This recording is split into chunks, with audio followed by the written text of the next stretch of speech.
প্রশ্নের সম্মুখীন হতে হবে। বিশেষ করে বর্তমানে যারা মাযহাব মানে না, অর্থাৎ যারা লা মাযহাবী নিজেদেরকে পরিচয় দেয়, মাযহাব বিরোধী, আসলে গোড়ায় অনুসন্ধান করলে তারা মাযহাব বিরোধী না, এরা হলো মূলত ইমাম আযম আবু হানিফা। এদের মানে চুলকানি বলেন, অ্যালার্জি বলেন এক জায়গায়, সেটা হলো ইমাম আযম আবু হানিফা। আর তার পিছনে কারণটা যেটা আমি মনে করি এক কথায় বাংলা ভাষায় খনার বচন দিয়ে যদি বলি, চট্টগ্রামের ভাষায়ও আছে, কুমিল্লা নোয়াখালীর ভাষায় আছে, বিড়াল যদি শুটকি মাছের দেখা না পায় তাহলে বিড়াল মনে মনে কি বলে জানেন? শুটকি মাছটা আমার জন্য হারাম। আসলে সে পায়নি, সে শুটকি মাছের দেখা পায় নাই, গন্ধও পায়নি, উল্টা বলে কি শুটকি মাছ আমার জন্য কথা বলে। এই ঘটনা ৮০ হিজরির পর থেকে ইসলামের ইতিহাসে ৮০ হিজরির পর থেকে বিভিন্ন দেশে বিভিন্ন সময়ে ইমাম আযম আবু হানিফা জ্ঞান এবং নলেজের যারা দরজাই খুলতে পারে নাই, দেখা তো দূরের কথা, পাওয়া তো দূরের কথা, অ্যাসেসমেন্ট করা তো দূরের কথা, যারা ইমাম আযম আবু হানিফার এই বিশাল ধনভাণ্ডারের দরজা পর্যন্ত খুলতে পারে নাই, দরজা পর্যন্ত যেতে পারে নাই, তো তারা ওই বিড়ালের মতো বলতেছে শুটকিটা আমার জন্য। অথচ এই হাদিসের বিশাল সম্ভার ইসলাম ধর্মে, যাদের মাধ্যমে আমরা হাদিস পেয়েছি, যারা হাদিস আমাদেরকে দিয়েছেন, ইমাম বুখারী মুসলিম সহ ওনারা যাদের কাছ থেকে হাদিস সংগ্রহ করেছেন, সেই সকল মুহাদ্দিস যারা, তারা ইমাম আযম হানিফার জ্ঞানকে স্বীকৃতি দিয়েছে। ডক্টর আব্দুল্লাহ আল মারুফ বলেছেন যে বিশ্বের মধ্যে কিছু তথাকথিত বিড়াল এরকম একটা প্রপাগান্ডা করেছে,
গরম বক্তব্য না নরম বক্তব্য, ছাত্র একটু মনোযোগ দিয়ে শুনব। প্রথমত ইমাম আযম আবু হানিফার জন্ম হলো কুফা নগরী, ইরাকে কুফা নগরী। এই কুফা নগরী এটা ইসলামী বিশ্বের রাজধানী হয়েছে হযরত আলীর যুগে। ইসলামী বিশ্বের রাজধানী কুফা, এবং হযরত আলী যখন খলিফাতুল মুসলিমিন, অসংখ্য সাহাবায়ে কেরাম তখন জীবিত ছিলেন।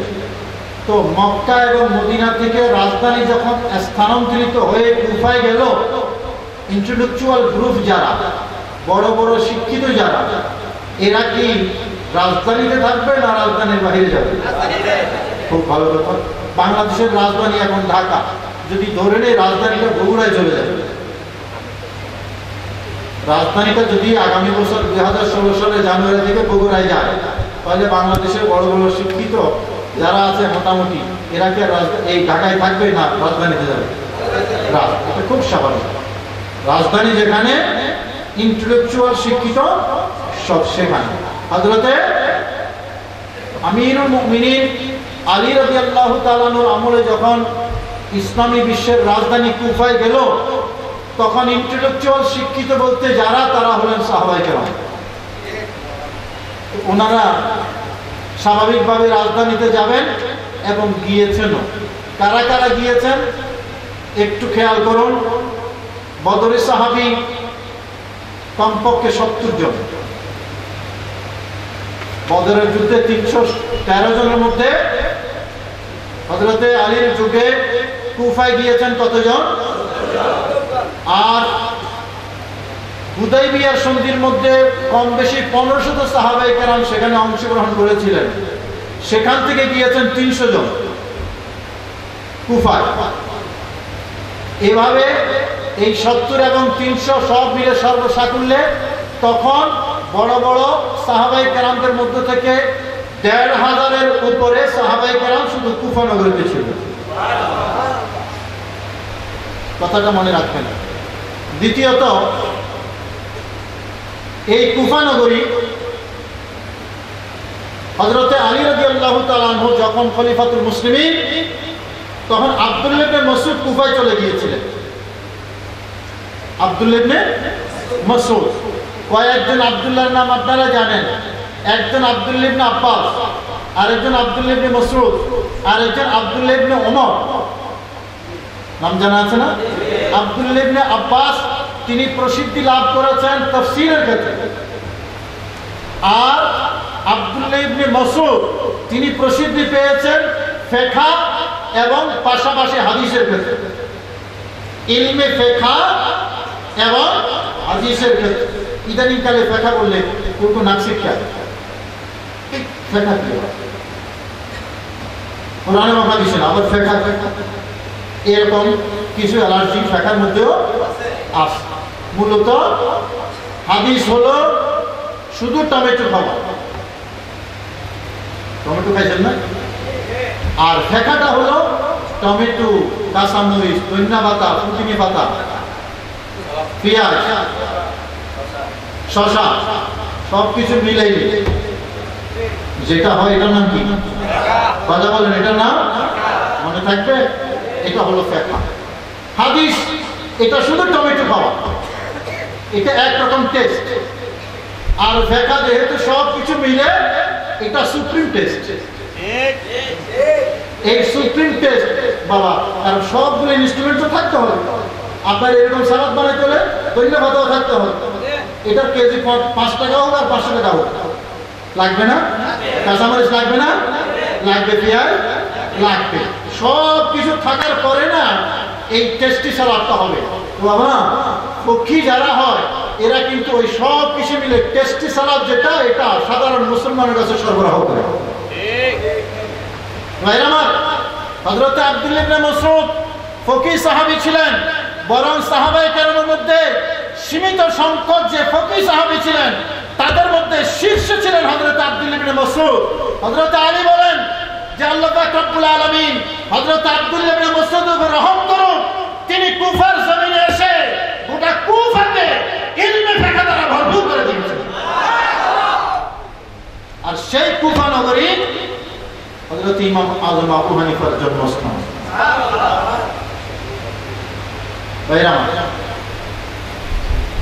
তো কুফায় কি ছিল? মনে মনে চিন্তা করতেছেন শুধু ফেকা ছিল। আব্দুল্লাহ ইবনে মাসউদ যখন গেছেন সেখানে শুধু ফেকা ছিল না বাবা, শুধু ফেকা ছিল না। একটু খেয়াল করুন, ইমাম বুখারী রাহমাতুল্লাহ আলাইহি নিজে বলতেছেন যে মুহাদ্দিসিনে কেরামের সোহবতের জন্য, মুহাদ্দিসদের কাছে হাদিস সংগ্রহ করার জন্য আমি কতবার কুফা নগরীতে গিয়েছি তার কোনো হিসাব নাই। তাহলে ইমাম বুখারী, এখন তো বুখারী বুখারী বলে, আসলে কিছু মানুষ ইমাম বুখারীর আমরাও মানি, তবে ইমাম আজম আবু হানিফাকে এর চেয়ে বেশি মানি। ইমাম আজম আবু হানিফা যখন ইলমে হাদিসের চর্চা করেছেন, ইমাম বুখারী তখন মায়ের পেটেও আসেন না, মায়ের পেটেও আসেন নাই আমার ভাইরা। তাহলে ইমাম বুখারী নিজে বলতেছেন আমি কুফায় গিয়েছি। তো ইমাম বুখারী যদি কুফায় গিয়ে থাকেন, ইনি যেহেতু মুহাদ্দিস ছিলেন, কি জন্য গিয়েছেন কুফায়?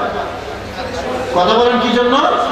তাহলে বোঝা যায় কুফার মধ্যে হাদিস, কথা বলেন হাদিস। তো কুফার মধ্যে যদি হাদিস থাকে, ইমাম বুখারী হাদিসের জন্য গিয়েছেন, সেই কুফার হাদিস কুফায় জন্মগ্রহণকারী ইমাম বুখারী, ইমাম আবু হানিফা পাইলেন না, আর তোমাদের ইমাম বুখারী বুঝে পেয়েছে। আশ্চর্য, জন্মস্থান যেখানে।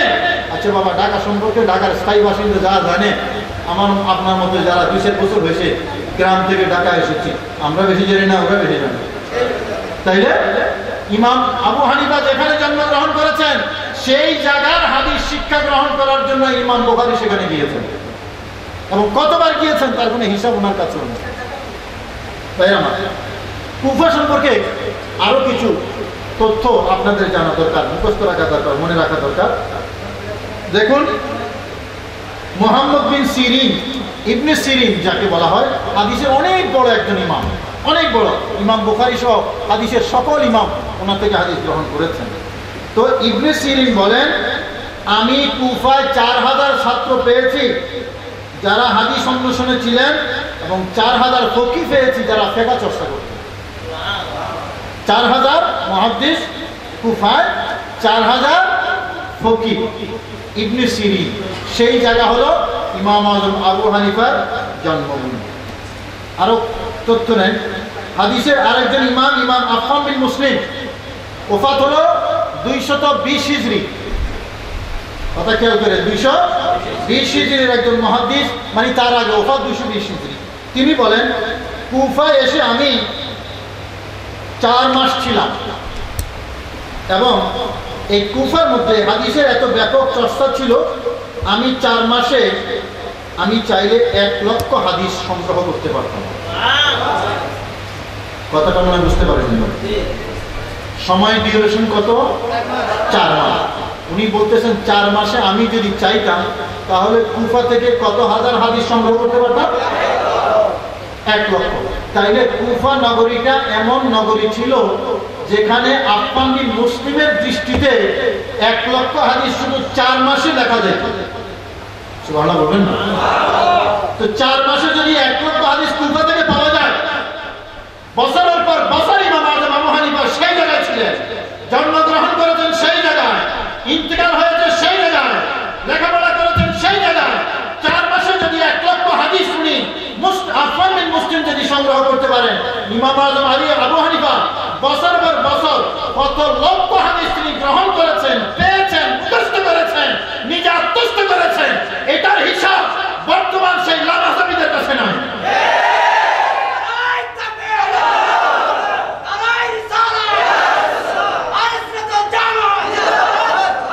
আমার নাম কি বললাম? আফফান বিন মুসলিম, মনে রাখবেন না।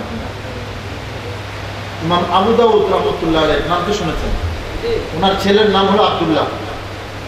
ইমাম আবু দাউদের ছেলের নাম আব্দুল্লাহ। তো আব্দুল্লাহ বলতেছেন, আমি কুফায় গিয়ে হযরত আবু সাঈদ আল আশআস নামে একজন মুহাদ্দিস ছিলেন, তার থেকে আমি দৈনিক 1000 হাদিস লিপিবদ্ধ করেছি। কোত্থেকে? কুফা থেকে। কুফা থেকে আব্দুল্লাহ ইবনে আবি দাউদ, তিনি কুফায় গিয়ে একজন ওস্তাদের কাছ থেকে দৈনিক কত হাদিস লিখেছেন? 1000। তাহলে কুফার মধ্যে হাদিসের চর্চা এত বেশি ছিল, একজন মুহাদ্দিস, একজন ছাত্র হাদিস লেনদেন হচ্ছে কত? কথা বলেন কত? 1000। তো ইমাম আজম আবু হানিফা সারা বছর কুফার মধ্যে ল্যাব গায়ে দিয়ে ঘুমিয়েছিলেন।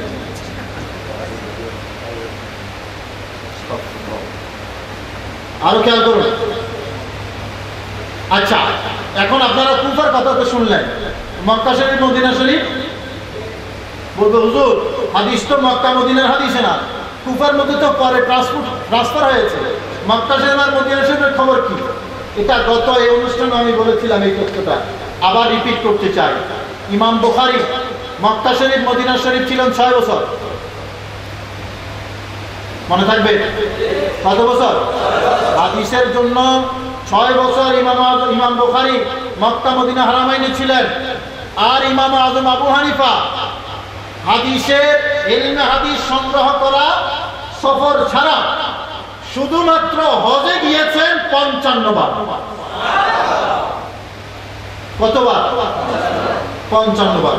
তো একবার হজে যদি 1 মাস করে ধরি, মক্কা শরীফ মদিনা শরীফ মিলে যায় জয়েন্ট, তাহলে 55 কে 1 মাস দিয়ে 30 দিয়ে গুণ দেন তো কত বছর হয়? 12 অথবা 10 অথবা 12 বছর হয়। 1 মাস গড়ে যদি আমরা 1 মাস হিসাব করি তাহলে 10 থেকে 12 বছর হয়। তার বিপরীতে ইমাম বুখারী হারামাইন শরীফাইনে ছিলেন মাত্র কত বছর? কথা বলেন 6 বছর। তাইলে 6 বছরের সংগ্রহ আর 12 বছরের সংগ্রহ কম না বেশি? ইমাম আজম আবু হানিফা হারামাইনের হাদিস সংগ্রহের ক্ষেত্রে তিনি এগিয়ে আছেন। মানে তৎকালীন হাদিসের কেন্দ্র যেগুলো আছে সেই জায়গাগুলোতে সকল সূচকে ইমাম আজম আবু হানিফা সকল মুহাদ্দিস থেকে সেরা। আমার বিষয়বস্তু ইমাম আজম আবু হানিফার শ্রেষ্ঠ। ভাইরা আমার, বসরার কথা যদি বলি, বসরা ইমাম বুখারী গিয়েছেন 4 বার। এই ছাত্ররা মনে থাকবে, তথ্য কিন্তু অনেক দিচ্ছি। কতবার? বসরা ইমাম বুখারী যাওয়া কতবার? 4 বার। এটা আরেকটা হাদিসের কেন্দ্র ছিল। আর ইমাম আজম আবু হানিফা গিয়েছেন 20 বার। তো 4 বারের সংগ্রহ বেশি না 20 বারের সংগ্রহ বেশি? 20 বারের সংগ্রহ বেশি। বাবা আসেন এবার ইমাম আজম আবু হানিফার মধ্যে আরেকটা পরিচিতি ছিল, তিনি তাবেঈ ছিলেন। কয়েকজন সাহাবায়ে কেরামের কাছে সাক্ষাৎ হয়েছে। আর ইমাম বুখারী সাহাবীর যুগ না, তাবির যুগ না, তবে তাবির যুগ না, আরো অনেক যুগ। সেই কারণে এই কথাটাও মনে রাখবেন, ইমাম বুখারী যখন কোনো মুহাদ্দিসের কাছে হাদিস জন্য যাইতেন তখন ওনার আরেকটা টেনশন থাকতো যে হাদিসটা আমি গ্রহণ করতেছি যার কাছ থেকে, উনি কি শক্ত রাবী না দুর্বল রাবী? শক্ত মানুষ না দুর্বল মানুষ?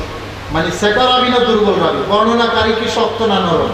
এরকম একটা কনফিউশন, এবং সেই কনফিউশনের জন্য অনুসন্ধান। কারণ যুগটা ছিল কনফিউশনের যুগ। আর ইমাম আজম আবু হানিফা যেই যুগে জন্মগ্রহণ করেছেন, যেই যুগে হাদিস চর্চা করেছেন, যাদের কাছে গিয়েছেন, যারা হাদিস জানতেন, এমন কোন মুহাদ্দিস ছিল না যাদের ব্যাপারে সন্দেহ করা যায় যে তিনি বোধহয় দুর্বল বর্ণনাকারী, তিনি বোধহয় জয়ীফ বর্ণনাকারী। অর্থাৎ ইমাম আজম আবু হানিফার যুগে জয়ীফ হাদিসের অস্তিত্বই ছিল না। পৃথিবীর মধ্যে যত হাদিস ছিল সকল হাদিস সহিহ হিসেবে ছিল। যেমন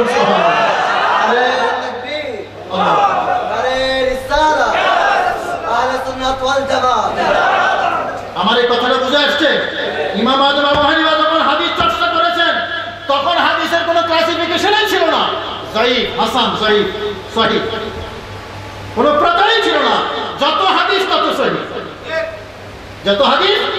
কারণ মানুষ মিথ্যা কথা বলতোই না, মুহাদ্দিসের কারণে মিথ্যা কথা বলতেনই না। আর ইমাম বুখারী যেই যুগে এসেছেন সেই যুগ মিথ্যার যুগ অলরেডি স্টার্ট হয়ে গেছে। তিনি জাস্টিফাই করতে হয়েছে তাকে জয়ীফ না মওযু নাকি সহিহ নাকি হাসান। আর এই যুগে তথাকথিত হাদিস বিশারদা আছে না সেরকম কিছু? ডক্টর মারুফ কয়েকজনের নাম বলেছে। এরা হানাফি মাযহাব সম্পর্কে জাস্টিফাই করে, এটা তো জয়ীফ হাদিস, এটা তো মওযু হাদিস না, এটা সহিহ হাদিস। হানাফি মাযহাবের সপক্ষের হাদিস। আর মিয়া যেই যুগে ইমাম আজম আবু হানিফা হাদিসের চর্চা করেছেন সেই যুগে সবই তো সহিহ হাদিস ছিল, জয়ীফ হাদিসের অস্তিত্ব ছিল না। আরেকটা তথ্য নেন, হাদিসের সর্বপ্রথম ক্লাসিফিকেশন যেটা হয়েছে সেটা করেছেন আনুষ্ঠানিকভাবে, কেতাবিভাবে ইমাম তিরমিজি রাহমাতুল্লাহ। ইমাম তিরমিজি সর্বপ্রথম হাদিসের